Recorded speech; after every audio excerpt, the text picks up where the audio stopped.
Hello, the name is Daman Dev Sood. Welcome to my weekly show, My Top Tips, every Wednesday, 9:30 a.m. IST. I recently completed 100 episodes. 100th episode actually became like a conference, over an hour discussions by 12 global experts presenting their views, their perspective on resilience. The recording of that conference like episode, 100th episode, along with the recordings of all other episodes and almost 100 more informative videos are freely available on my YouTube channel.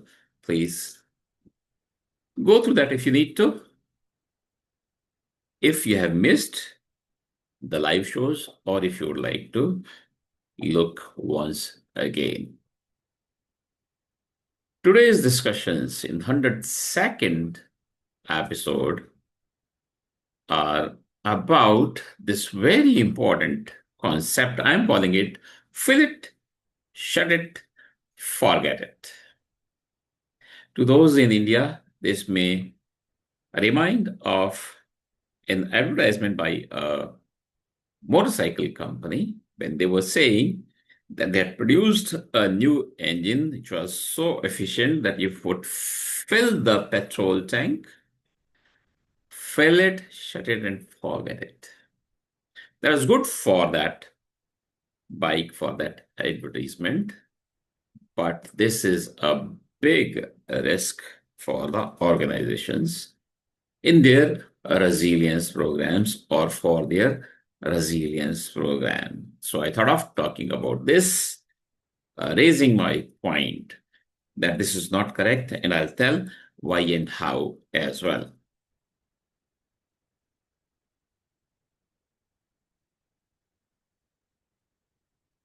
If we start looking at the big picture,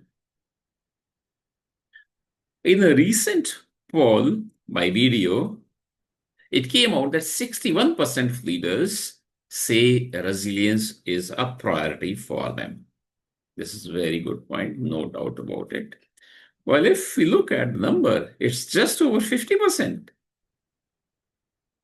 Even in this year of floods and fires across globe, leadership, only 50% of the leadership is saying resilience being a priority for them.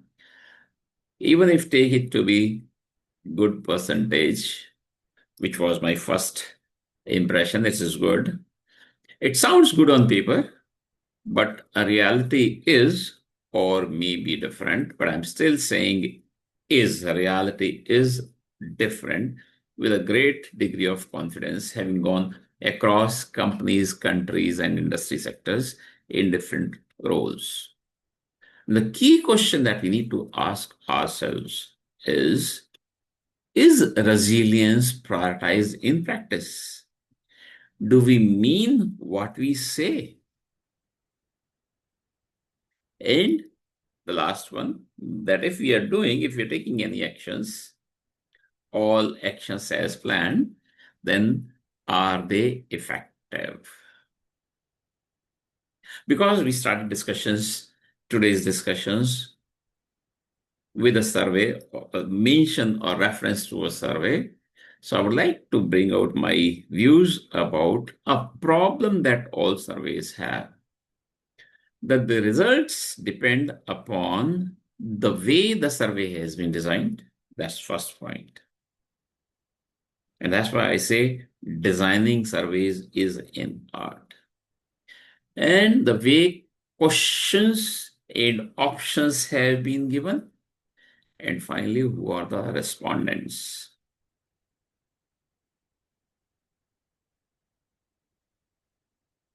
While this survey, so I'm not questioning this survey, but I'm saying surveys in general. If we say these are for VC managers, not necessarily VC managers respond. Sometimes VC manager and VC professional are mixed even by the call of the surveyor. Or if we say the survey is for the top management, We may not be sure. Most likely, the surveys have been responded by someone else. Most likely, junior to the top management or the senior executive. And for that reason, I would like to say that priority does not mean real action. And there is, or there may be, a gap between survey claims and the clarity, the fact that exists in the boardrooms. And this is one big challenge. Even if some organization wants to claim they are running resilience program, most likely they are running in this way that the budgets have been approved. Someone is working on this, either internal or external consultant.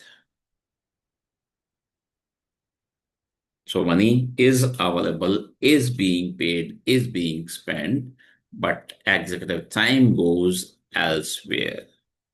So they get deviated, their attention gets deviated towards other issues, challenges, or priorities in the company, which may be growth or digitalization or expansion of the company.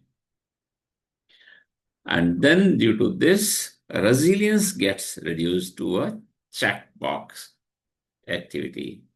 For the sake of compliance, we have a resilience program. See, we have got the budget. What else do you want, Daman? Daman may be any interested party, any stakeholder. So the companies fall in this trap called fill it, shut it, forget it. They approve budgets and the compliance is checked. We have a resilience program.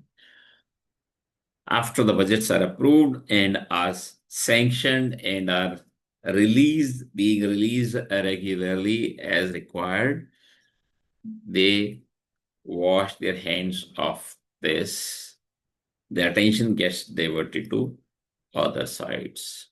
And they start kind of forgetting it until that day comes. The crisis strikes, and I'm repeating that this year appears to be the years of floods and fires across the globe.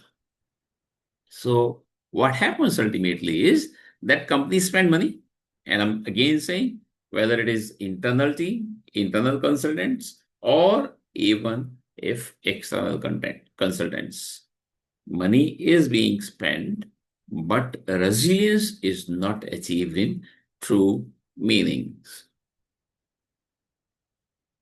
It doesn't work because resilience is a living capability or must be a living capability.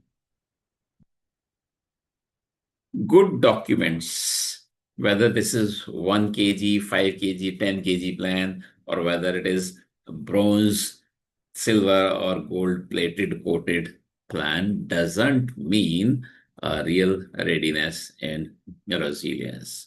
So there are some flaws in this approach, which I would like to bring out, that the leadership is not engaged on a sustained basis with the resilience programs. Resilience is not part of day-to-day operations. We may also say that resilience is not part of organization's culture, or the organization doesn't have a resilience culture or culture of resilience, due to which continual improvements do not happen and the company suffers despite spending money again and again. Despite spending money, the company suffers.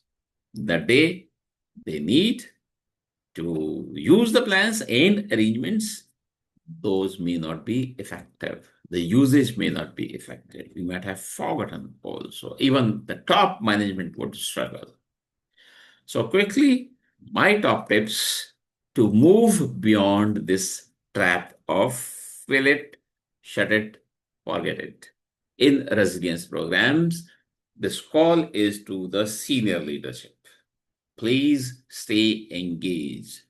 Don't just give me money, give me your time also. Make it every day embed into business rhythm.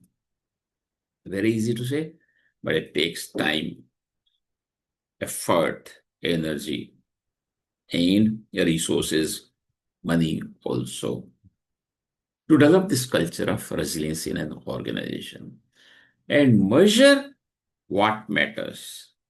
So develop KRIs. Now, KRI is not key risk indicator here. It's key responsibility indicator. We may say KRA, key responsibility areas, and corresponding KPIs, key performance indicators. Challenges that companies, people do not understand the difference between KRIs and KPIs, sometimes are used interchangeably, or they may have KRIs but not KPIs, or the combination usage is not effective. So the request to the leadership is first, please develop, and then please use also. While I said this, I'm not going deep into KRIs and KPIs, but I will do that. Do not worry for you. In the next episode, following one of the following episodes, I will spend time on resilience, KRIs, and corresponding KPIs. The call to the top management, leadership, executives is to lead by example, walk the talk, take ownership. When it comes to this point, I say all levels because resilience is everyone's responsibility. So even the junior most person is a leader in herself, himself. A review and a refresh because threats, risks keep evolving. So we should also evolve. Closing thoughts. Today, I would like to say that resilience is not about filling the box once. We are running resilience program, we have budget, this is the evidence. No. It is about keeping the box open, revisiting it, relooking into it, exploring it, mixing and matching, improving it, and strengthening it continually. That's what resilience is, according to me. So, summary wise, I would like to show if you look at the left hand side, why fill it, shut it, forget it approach is not right for resilience programs. If companies do what is at the left hand side, and I'm saying in my experience, most companies do that. They fall into this trap. Fill it, they approve the budget, and tick the box. Shut it, hand it to a team, which may be internal or external, and then move away. This is top management, which is not right again and again. And forget it. Move on to more urgent things. Yes, it's understood that there are other points. Business of business is making money ethically, of course. But resilience program has been initiated. That's also the need of the hour. So due to which compliance is on paper and there is no real resilience. The plans and the arrangements may not work on the day required. So what is required is right-hand side. Please do this. All leadership call to you. Fund it and own it. Yes, budget is required. But once again, I need your time also. Please integrate it, make resilience part of daily operations, walk the talk, develop that culture of resilience and sustain it. It's not one-time activity. Do not forget that box space that has been filled in. Shut. Do not forget it. Please keep it open. Keep exploring it. Keep improving upon. Continual improvement is required. PDCA cycle, plan, do, check it cycle of continual improvement is required in resilience programs also. And if you do this, the result will be very fruitful. True resilience, your organization will achieve true resilience that protects or will protect growth and reputation. So you get deviated due to growth, but resilience also helps you to grow. So please keep looking into this. Resilience is not a checkbox, it's a capability that needs to be developed and retained also. So the call to executives While closing today's discussion, I'm saying don't just approve the budget, stay engaged, keep asking, and keep telling. Make resilience a living, breathing priority for yourself and for your employees also. If you have any questions around today's discussions, which were a big trap, companies approve budgets for resilience programs, and then top management tends to get away knowingly or unknowingly, which is not right. Or if you'd like to have help from me in your resilience programs to get your executives' attention back, or to have that engagement, I said, top management executives, please stay engaged, or about resilience as a whole, please feel free to write to me and I'll be happy to respond. This is your host, Daman, Daman Dev Sood, logging off from my weekly show, My Top Tips, every Wednesday, 9:30 a.m. IST. I look forward to seeing you all every next Wednesday. Let's be resilient, because resilient people make resilient organizations that make the resilient planet. Thank you. Bye bye.